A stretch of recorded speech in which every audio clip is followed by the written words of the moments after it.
నమస్కారం V3 news కు స్వాగతం. లక్ష్యం సమాజహితం. ముందుగా ప్రధానాంశాలు. తెలంగాణ వ్యాప్తంగా కొనసాగుతున్న పట్టణ ప్రగతి. ఆదిపట్ల పట్టణ ప్రగతిలో పాల్గొన్న మంత్రి సబితా ఇంద్రారెడ్డి.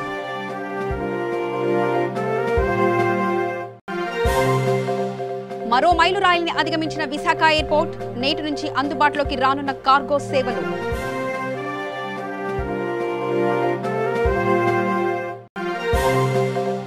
నాగర్ కర్నూల్ కలెక్టరేట్ కార్యాలయంలో అవినీతి భాగోతం. ₹1,00,000 లంచం తీసుకుంటూ పట్టుబడ్డ డిప్యూటీ తహసీల్దార్ జయలక్ష్మి.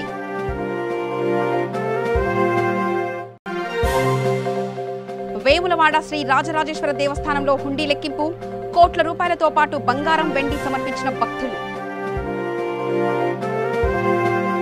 ఇక వార్తల్లోకి వెళ్తే, మున్సిపాలిటీ కొంగరకొలాన్లో పట్టణ ప్రగతి కార్యక్రమంలో భాగంగా విద్యాశాఖ మంత్రి సబితా ఇంద్రారెడ్డి, ఎమ్మెల్యే మంచిరెడ్డి కిషన్ రెడ్డి పాల్గొన్నారు. ఈ సందర్భంగా మంత్రి మాట్లాడుతూ పట్టణాల అభివృద్ధికి ప్రభుత్వం అన్ని విధాలుగా సహకరిస్తుందన్నారు. ఈ కార్యక్రమంలో ప్రజాప్రతినిధులు, అధికారులు పాల్గొన్నారు.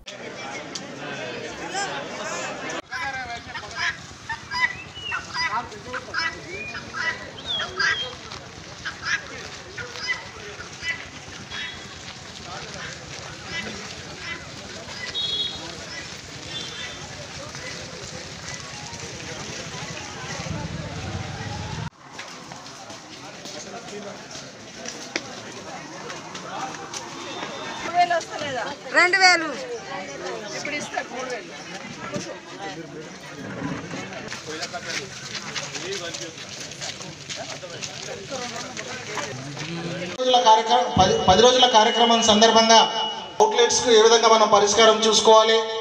హృదయపూర్వక నమస్కారం తెలియజేస్తున్నాను. మీరందరూ పట్టణాభివృద్ధికి అన్ని రంగాలలో ఇప్పుడు మీరు ఫ్లెక్సీ నిషేధం అని తెలిసినాక కూడా మీరు ఇప్పుడు అన్ని చెరువిడి కట్టేశారంట. అట్లాంటి పనులు చేయకండి. సమస్యలన్నీ గుర్తించి తప్పకుండా మీరు నా దృష్టికి తీసుకొస్తారని, నా వద్ద కృషి చేస్తానని ఈ సందర్భంగా మేడం గారికి చేతులెత్తి తెలియజేస్తున్నాను. విశాఖ ఎయిర్పోర్ట్లో మరో మైలురాయిని అధిగమించింది. నేటి నుంచి కార్గో సేవలు అందుబాటులోకి వచ్చాయి. విమానం రాకపోకలు సాగించడానికి రక్షణ శాఖ అనుమతి ఇచ్చింది. విశాఖ నుంచి తొలిసారిగా కార్గో విమానం నడపడానికి స్పైస్జెట్ సంస్థ ముందుకు వచ్చింది. తొలిసారిగా విశాఖ నుంచి కార్గో విమానాలు చెన్నై, కోలకత్తా, సూరత్ తదితర ప్రాంతాలకు నడపడానికి స్పైస్జెట్ సంస్థ కార్గో విమానాలు కొనసాగించడానికి అవసరమైన ఏర్పాట్లు చేస్తుంది. ముందుగా అనుకున్న ప్రకారం ఈ నెల 15 నుంచి కార్గో విమానాలు విశాఖ నుంచి వివిధ ప్రాంతాలకు నడపవలసి ఉంది. కానీ రక్షణ శాఖ మోకాలడ్డడంతో కార్గో విమాన సర్వీసుల ప్రతిపాదనకు ఆటంకం ఎదురైంది. విశాఖ ఎంపీ ఎంవివి సత్యనారాయణ కృషి చేసి కేంద్రానికి ఆయన చేసిన విజ్ఞప్తి ఫలించిందని సమాచారం.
ఈరోజు exclusive cargo Peter aircraft SpiceJet ఇక్కడి నుంచి కార్గో ఆపరేషన్ స్టార్ట్ చేసే క్రమంలో చెన్నై నుంచి విశాఖపట్నం, విశాఖపట్నం నుంచి సూరత్ 3 రోజులు, చెన్నై నుంచి విశాఖపట్నం, విశాఖపట్నం నుంచి కలకత్తా 3 రోజులు, 6 రోజులు exclusive cargo 18 tonner aircraft Boeing 737-700 series ఈరోజు ఇక్కడ ఫస్ట్ అరైవల్గా చెన్నై నుంచి రావడం జరిగింది.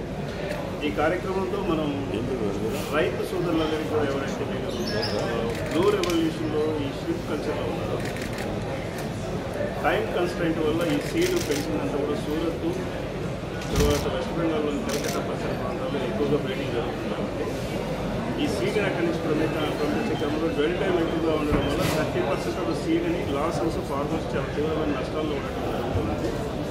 స్పైస్జెట్ ఈరోజు ప్రతిపాదించి రన్ చేస్తున్నటువంటి విమానం కూడా కార్గో సర్వీసెస్లో 2.5 గంట 2 గంటల లోపలే ఈ చెన్నై నుంచి బయలుదేరి సూరత్కు వెళ్ళే అవకాశాలు, కలకత్తాకు వెళ్ళే అవకాశాలు. గొప్ప రోజు. ఎందుకంటే మనం దినదినాపై వృద్ధి చెందుతున్న విశాఖపట్నానికి ఈరోజు ఒక కొత్త అధ్యాయం నిర్వహించింది విశాఖపట్నం ఎయిర్పోర్ట్లో. విశాఖపట్నం నుంచి కార్గో హ్యాండ్లింగ్ ఫ్లైట్ ఈరోజు మొదటిసారిగా స్పైస్ జెట్ ద్వారా స్టార్ట్ చేయడం జరిగింది. ఇవాళ మన విశాఖపట్నం నగరం ఎంతో అభివృద్ధి చెందే దిశగా మన గౌరవ ముఖ్యమంత్రి జగన్మోహన్ రెడ్డి గారు ఈరోజు దాన్ని ఎగ్జిక్యూటివ్ క్యాపిటల్గా చేయడం, ఇక్కడ ముందు చాలా కార్గో కానీ ఇంకా రకరకాలుగా ముందు డిమాండ్ పెరిగే దిశగా విశాఖపట్నం నడుస్తుంది. ఇప్పుడు మనం ఇక్కడ ఎప్పటి నుంచో కార్గో అవసరాలు చాలా ఉన్నాయి. ఎందుకంటే ఇక్కడ విశాఖపట్నం మన దేశంలోనే అత్యధికంగా మెరైన్ ఎక్స్పోర్ట్స్గా మనం ఉన్నాం. అదేవిధంగా మనం ఫార్మా నుంచి కూడా ఎక్స్పోర్ట్స్ చేస్తున్నాం. తర్వాత రొయ్య పిల్లలు కూడా మనం ఎగుమతి చేస్తూ ఉన్నాం. ఇవన్నీ కూడా ఇదివరకు అయితే బై రోడ్ చెన్నై వరకు, చెన్నై నుంచి ఎక్స్పోర్ట్ అవటం, లేదంటే కలకట్టా నుంచి ఎక్స్పోర్ట్ అవుతూ ఉంటుంది. దానివల్ల చాలా ఖర్చు, టైము రెండు వృధా అవడం వల్ల మన ఇక్కడ మన ఎయిర్పోర్ట్ వీళ్ళంతా కూడా నరేష్ గారు వీళ్ళంతా కలిపి అంతా తీసుకున్నారు. డైరెక్ట్గా తీసుకుని స్పైస్ జెట్ ఎయిర్లైన్స్తో మాట్లాడి ఈ ఫ్లైట్ తీసుకొచ్చారు. దాంట్లో చిన్న చిన్న ఇబ్బందులు వచ్చిన మధ్యలో మన డిఫెన్స్ కంట్రోల్స్ ఉండటం వల్ల వాళ్ళు టైం స్లాట్ ఇవ్వకపోవడం, దానిపైన వారు నాకు లెటర్ ఇస్తే నాకు ఇన్వైట్ చేస్తే నేను డైరెక్ట్గా డిఫెన్స్ మినిస్టర్ రాజ్నాథ్ సింగ్ గారితో మాట్లాడి ఆయన బతిలాడి ఆయనతో రెండుసార్లు తిరిగి నేను టైం స్లాట్ కేటాయించే విధంగా నేను కూడా ప్రయత్నం చేసి దీన్ని తీసుకొచ్చాం. డెఫినెట్గా చాలా ఇది హరిబాబు గారి టైంలో కూడా ఈ ప్రపోజల్ ఉండేది. అప్పటి నుంచి కూడా వెళ్ళు ప్రయత్నాలు కూడా చేస్తూ ఉన్నారు. కానీ ఇప్పటికీ అది కార్యక్రమం దాల్చింది. డెఫినెట్గా ఇంత మంచి కార్యక్రమం మన విశాఖపట్నంలో జరగడం ఈరోజు చాలా గొప్ప విషయం. ఎందుకంటే మన విశాఖపట్నం ఎయిర్పోర్ట్ ఈరోజు మన దేశంలోనే ముందు రోజుల్లో హైదరాబాద్తో కానీ, లేకపోతే చెన్నైతో కానీ, బెంగళూరుతో కానీ, లేకపోతే బాంబేతో కానీ, ఢిల్లీతో కానీ ఇతర నగరాలతో పోటీ పడేంత మన ట్యాంక్ మన ఎయిర్పోర్ట్లో ఉంది. నల్గొండ జిల్లాలో డీసీసీబీలో మొత్తం 20 డైరెక్టర్ల స్థానాలకు గాను 2 ఎస్పీ, 1 ఎస్టీ స్థానాలకు అభ్యర్థులు లేక ఖాళీగా ఉన్నాయని, మిగతా 17 డైరెక్టర్ స్థానాలు ఏకగ్రీవంగా టీఆర్ఎస్ గెలుచుకున్నారు. ఈ సందర్భంగా R&B గెస్ట్ హౌస్లో మంత్రి జగదీష్ రెడ్డితో డీసీసీబీ డైరెక్టర్లు సమావేశమయ్యారు.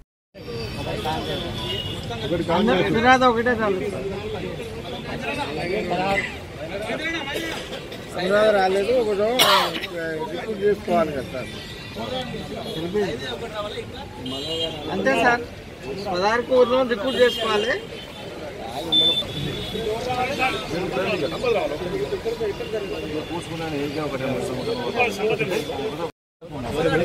మా నగర్ గాను వీరస్వామి అంటే నగర్ గాను వేసినట్టు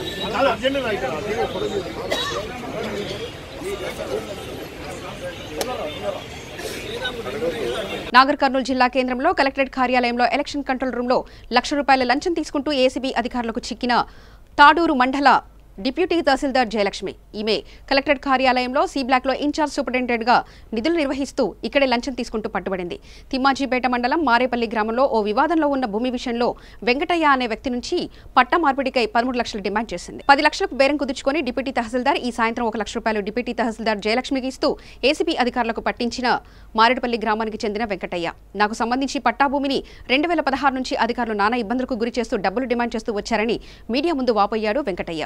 డిప్యూటీ తహసీల్దార్ జయలక్ష్మి ఇంట్లో కూడా సోదాలు నిర్వహిస్తామని వెల్లడించారు ఏసీబీ అధికారులు. ప్రస్తుతం తను సూపరింటెండెంట్ ఇన్ఛార్జ్ సూపరింటెండెంట్గా సి సెక్షన్ చూస్తున్నారు. దానిలో ఎలక్షన్స్ తర్వాత ఇనాం సంబంధించి చూస్తారు. అసలు ఈ భూముల ప్రాసెస్ సంబంధించి తనకు ఎలాంటి సంబంధం లేదు.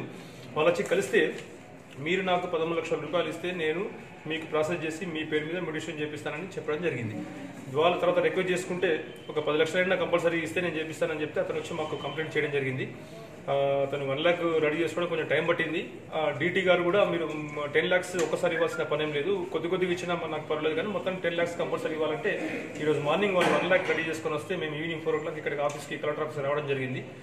క్రమంలో అతను 2nd floorకి వచ్చి మేడం కలిసి డబ్బులు ఇచ్చి మాకు బయటకు వచ్చి సిగ్నల్ ఇస్తే మా ఏసీబీ టీం అందరం వచ్చి సడన్గా రిటర్న్గా రైడ్ చేసి పట్టుకోవడం జరిగింది. 1 lakh తన దగ్గర నుంచి మేము రికవరీ చేసుకున్నాం.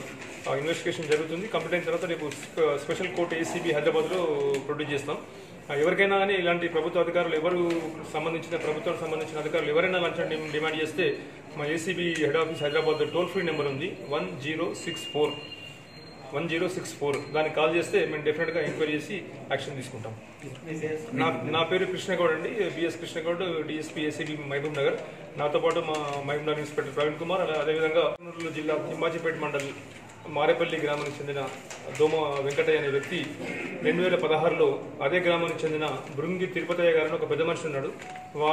అతను గతంలో 2096లోనే ఆ ఇద్దరు మనవరాళ్లకు ఒక మనవడికి తనకున్న వాళ్ళ ఫాదర్ చనిపోతే వాళ్ళ వాటా కింద వచ్చిన 2.75 acres వాళ్ళకు అమ్మడం జరిగింది. దాన్ని వాళ్ళు 2016లో ఈ దోమ వెంకటయ్య గారికి చేయడం జరిగింది. చేసిన తర్వాత అతను మ్యూటేషన్ గురించి తిమ్మాజీపేట ఎంఆర్ ఆఫీస్లో పెట్టుకోవడం జరిగింది. ఇంతలో అదే స్థలాన్ని వాళ్ళ తాతగారు నాకమ్మని చెప్పేసి ఆ పెంజర్ల గ్రామస్తుడు కొత్తూరు మండల్ రంగారెడ్డి జిల్లా అనే వ్యక్తి మ్యూటేషన్ వారికి చేయొద్దు, వాళ్ళ తాత నాకమ్మని చెప్పి అతను కూడా కంప్లైంట్ చేస్తే అబ్జెక్షన్ చేస్తే అది మ్యూటేషన్ కాలేదు. ఒక 2 yearsకి వాళ్ళ మధ్య గొడవలు జరగడం, కొట్టుకోవడం, పోలీస్ స్టేషన్ల కేసులు, కోర్టులో కేసులు అవన్నీ నడుస్తున్నాయి. ఆ తర్వాత తను జేసీ గారు కూడా అప్లికేషన్ పెట్టుకోవడం జరిగింది. అదే క్రమంలో ఒక రోజు కలెక్టర్ ఆఫీస్కి వచ్చినప్పుడు తెలుగు భాషా సాహిత్యాలను కాపాడుకోవాల్సిన బాధ్యత ప్రజలపై ఉందని తెలుగు అకాడమీ చైర్పర్సన్ నందమూరి లక్ష్మీపార్వతి అన్నారు. విశాఖ పౌర గ్రంథాలయంలో నవసాహితీ ఆంధ్రప్రదేశ్ చాప్టర్ ఆధ్వర్యంలో విశ్రాంత ఐఏఎస్ అధికారి ఎస్ చెల్లప్ప, తెలుగు కవితా సంపుటి దక్షిణాయానం వైద్యులు డాక్టర్ కూటికుప్పల సూర్యారావు తెలుగులో రాసిన సూర్యకిరణాలు తమిళ అనువాదం సూర్యకిరవంగల్ పుస్తకాలను ఆమె ఆవిష్కరించారు. సాహితీవేత్త ఎల్ఆర్ స్వామి అధ్యక్షతన జరిగిన కార్యక్రమంలో ఆమె మాట్లాడుతూ ఇంగ్లీష్ భాష ఎంగిలి భాష అయినా ఉదరపోషణ కోసం తప్పక అంగీకరించాలన్నారు. విభజన చట్టం 10వ షెడ్యూల్లో తెలుగు అకాడమీ తెలంగాణలో ఉండిపోవడం వల్ల నిధులన్నీ తెలంగాణకు వెళ్లిపోతున్నాయని అన్నారు. నా చేతుల మీదుగా విడుదల చేయటం అంటే ఇది ఒక అదృష్టంగా భావిస్తున్నా. ఎందుకంటే ఇద్దరు సామాన్యులు గారు, ఒకరు కూటికుప్పల సూర్యారావు గారు, మరొకరు ఐఏఎస్ చెల్లప్ప గారు, ఇద్దరు ఉద్దండ కవులే తెలుగు సాహిత్యంలో. అందులో తమిళ సాహిత్యం తెలుగు అనువాదాన్ని తీసుకొచ్చారు. ఇక సూర్యారావు గారిని గురించి చెప్పాలంటే చాలా పెద్ద లిస్టే ఉంది. ఎన్ని ఆయనకి సన్మానాలు, రాష్ట్రపతి అవార్డు దగ్గర నుంచి, పద్మశ్రీ దగ్గర నుంచి, తర్వాత ఎన్నో అవార్డులు పొందినటువంటి వ్యక్తి, ఒక డాక్టర్గా.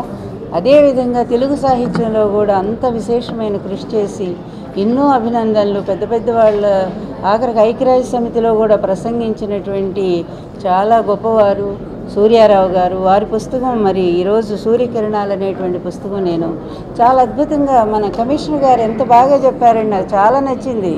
దక్షిణాయనం అంటే మనకి చల్లటి గాలి వస్తుంది, దక్షిణ వాతం అంటాం దాన్ని. అదేవిధంగా సూర్యకిరణాలు దక్షిణ దిక్కు నుంచి దక్షిణాయనంలో అంటే చల్లటి గాలి వచ్చేటప్పుడు ఆ కిరణాలు అంత వేడి ఉండవు, చల్లబడి అవి కూడా ఉంటాయి. అందువల్ల ఈ రెంటి అన్వయాలు ఎంత గొప్పగా ఉన్నాయంటే అటు దక్షిణాయనం అని చెప్పి చెల్లప్ప గారు, నాకు అదేం చాలా ఆసక్తితో ఇప్పుడే చూశాను ఈ దక్షిణాయనాన్ని గురించి. మనకి మన సంస్కృతి ఏంటంటే ఉత్తరాయణం పుణ్యకాలం మనకి. అందువల్ల భీష్ముడు కూడా ఉత్తరాయణ కాలంలోనే మరణించారు, భారతంలో మనకి చెప్పబడింది. కానీ దక్షిణాయనం అనేటువంటిది ఆయన చాలా క్రొత్తగా తీసుకొచ్చారు. కానీ అందులో అంతా కూడా ఫిలాసఫీ, హైయెస్ట్ ఫిలాసఫీ. మరి శంకర అద్వైతం అంతా ఆత్మ, పరమాత్మ, జీవాత్మ అనేటువంటి 3 తత్వాన్ని త్రిపుటీకరించుకుంటూ దానిలో నుంచి చివరికి చేరేటువంటి జీవుడు చేరే చరమదశ ఏదైతే ఉందో, తురీయాతీతమైనటువంటి స్థితి ఏదైతే ఉందో, ఆ తురీయాతీతమైనటువంటి స్థితికి జీవుడు చేరుకునేటువంటి ఈలోపు అతని గమనం, నాకు పోతన గారి పద్యమే గుర్తొచ్చింది. మరి లోకంబులు లోకేశులు లోకస్థులు తెగిన తుదిన అలోకంబైన పెంజీకటి కావల ఏకాకృతి వెలింగెడు ఆ స్వామికి నా నమస్కారం అని చెప్పి పోతన గారు ఏ విధంగా అయితే ఈ లోకాలను పరిపాలించేటువంటి రాజులు, లేదు అందులో నివసించేటువంటి ప్రజలు, ఇవన్నీ కూడా దాటిపోవాలి అంటే మానసిక స్థితిలో, ఒక సాధనా స్థితిలో ఒక జీవుడు తన గమనాన్ని సాగిస్తూ ఒక అంతఃసాధనతో ఎలా ఒక్కొక్క దాన్ని అధిగమించిపోతాడో, అధిగమించి చివరికి ఒక నిర్జీవమైన, ఇక్కడ సహారా అనే ఒక ఎడారిని ప్రయోగం ఆయన చేశారు.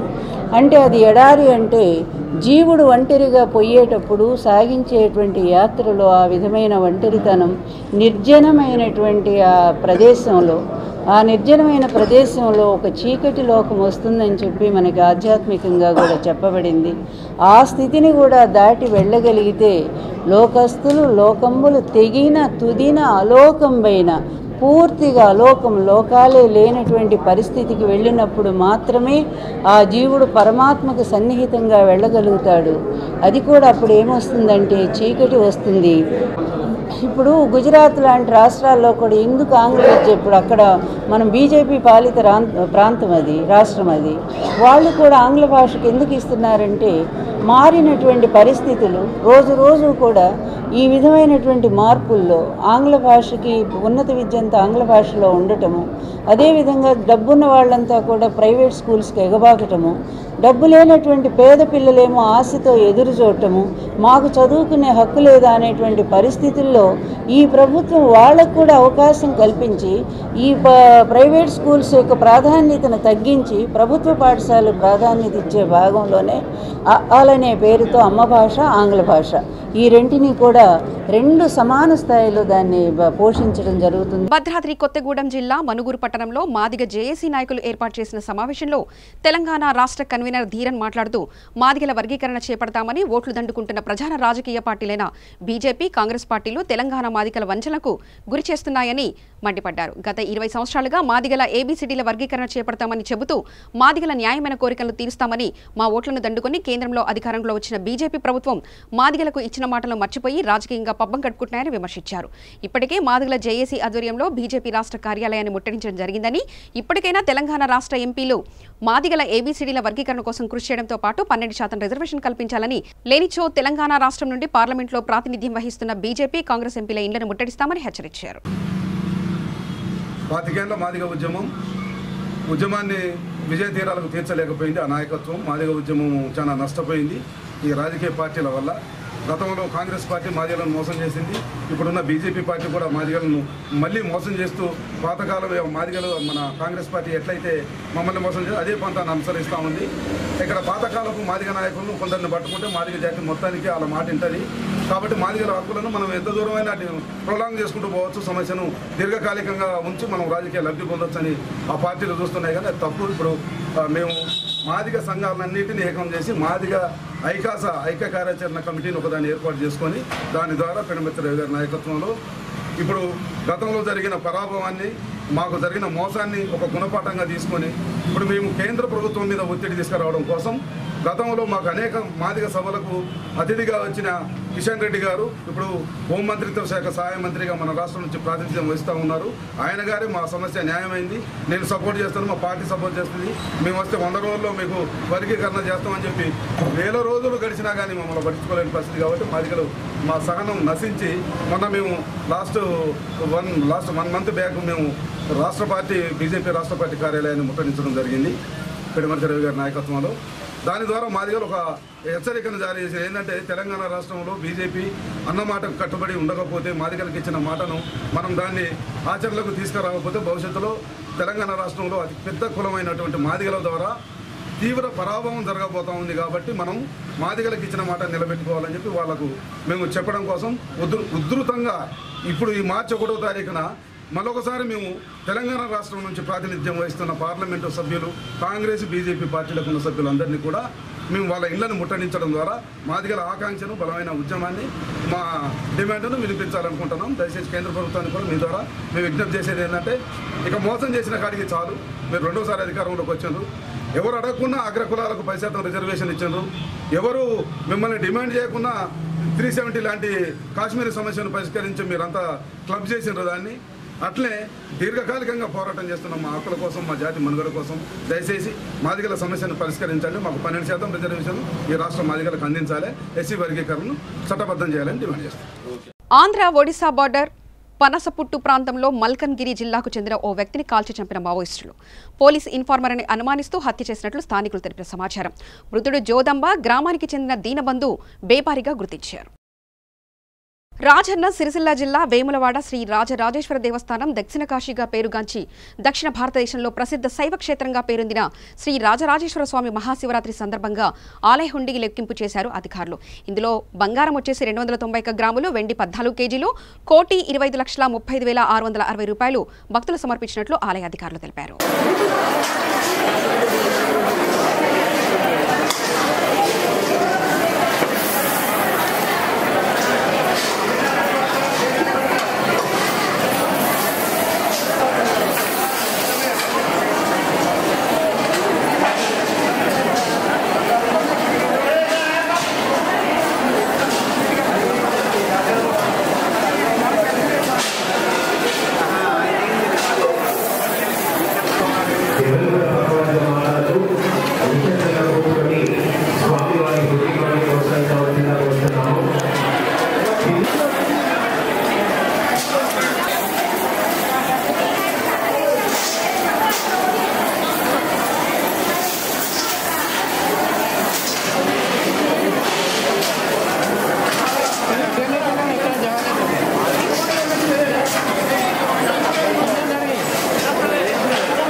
స్వామివారిని ప్రధాని మోదీ సోదరుడు ప్రహ్లాద్ మోదీ దర్శించుకున్నారు. ఇవాళ ఉదయం వీఐపీ విరామ సమయంలో స్వామివారి సేవలో పాల్గొని మొక్కులు తీర్చుకున్నారు. స్వామివారి దర్శనానంతరం రంగనాయకుల మండపంలో వేద పండితులు వేద ఆశీర్వాదం చేయగా ఆలయ అధికారులు పట్టు వస్త్రాలతో సత్కరించి స్వామివారి తీర్థ ప్రసాదాలు అందజేశారు. సిఏఏ ఎన్ఆర్సీపై అనవసరంగా రాద్ధాంతం చేస్తున్నారని అన్నారు. ముస్లింలకు ఎలాంటి ఇబ్బంది కలగదని, వాళ్లు కూడా భారతీయులేనని స్పష్టం చేశారు.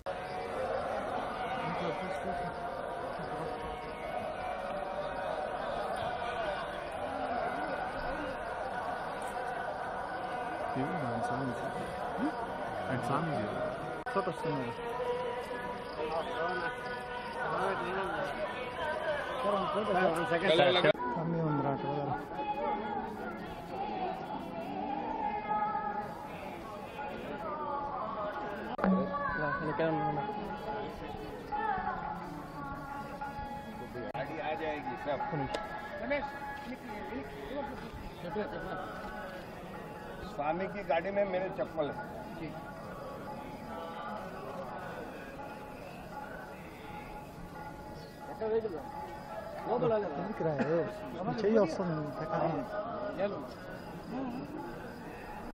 तोप लगानी नहीं है।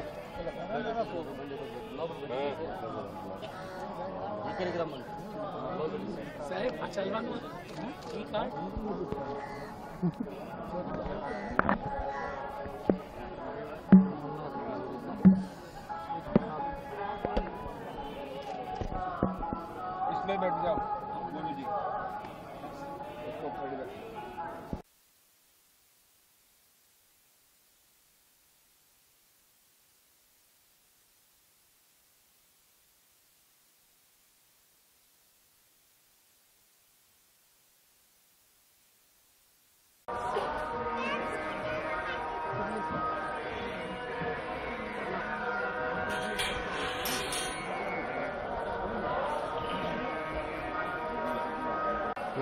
ఏరా అంత పదం ఇక్కడికి వస్తున్నారా?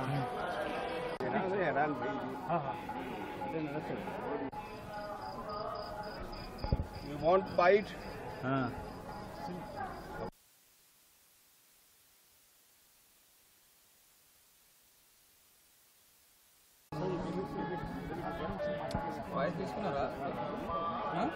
ये बाजू आएगा।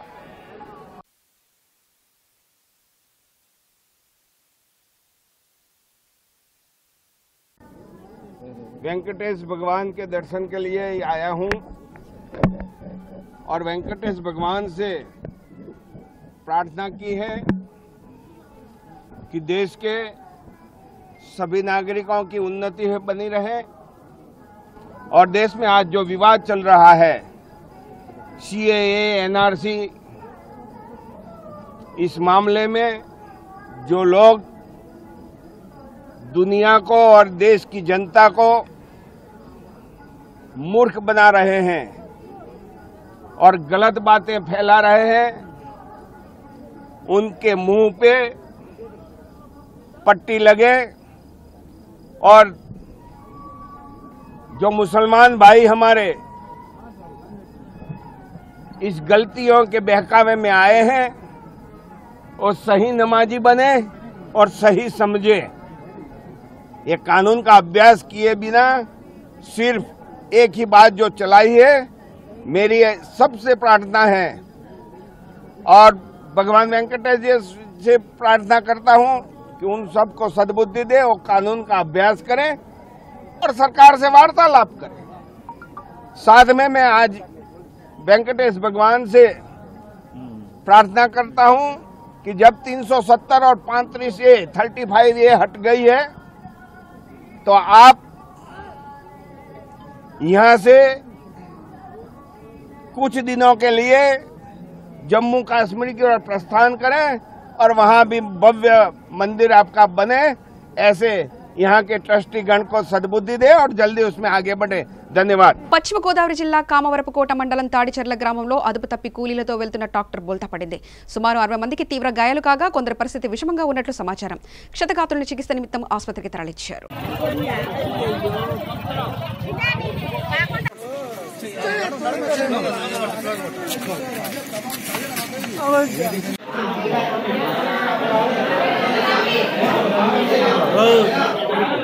అసలు అమ్మాయి నర కట్టట్లా.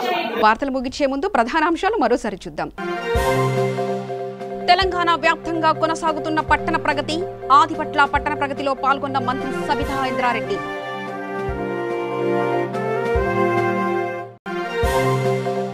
మరో మైలురాయిల్ని అధిగమించిన విశాఖ ఎయిర్పోర్ట్. నేటి నుంచి అందుబాటులోకి రానున్న కార్గో సేవలు.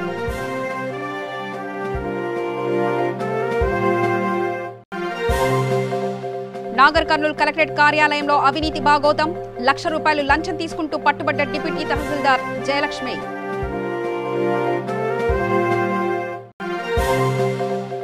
వేములవాడ శ్రీ రాజరాజేశ్వర దేవస్థానంలో హుండీ లెక్కింపు. కోట్ల రూపాయలతో పాటు బంగారం, వెండి సమర్పించిన భక్తులు. సమగ్ర సమాచార స్రవంతికై చూస్తూనే ఉండండి. V3 news. లక్ష్యం సమాజహితం.